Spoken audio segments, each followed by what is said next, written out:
জয় শ্রীকৃষ্ণ। ভগবান বিষ্ণুর একটি নাম যজ্ঞ। কারণ হচ্ছে তিনি সমস্ত বেদের প্রভু। যজ্ঞ নামটি আসছে যজুষার পতি থেকে, যার অর্থ হলো সমস্ত যজ্ঞের প্রভু।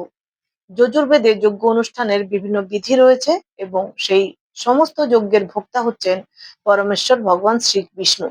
তাই ভগবদ গীতায় ৩ নং অধ্যায়ের ৯ নং শ্লোকে উল্লেখ করা হয়েছে যে যজ্ঞার্থাৎ কর্মণা, কর্ম করা উচিত, কিন্তু সেই কর্তব্য কর্ম কেবল যজ্ঞ বা শ্রী বিষ্ণুর উদ্দেশ্যে করা উচিত, কারণ সমস্ত যজ্ঞের ভোক্তা হচ্ছেন ভগবান শ্রী বিষ্ণু।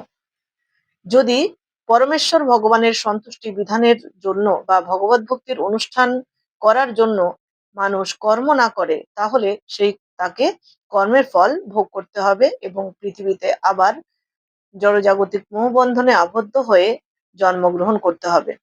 তাই কেউ যখন যজ্ঞ বা পরমেশ্বর ভগবানের জন্য কর্ম করেন, তখন জড়জগতের বন্ধনে তাকে আর আবদ্ধ হতে হয় না। নমস্কার। ভিডিওটি ভালো লাগলে অবশ্যই লাইক, শেয়ার, সাবস্ক্রাইব করার অনুরোধ রইল।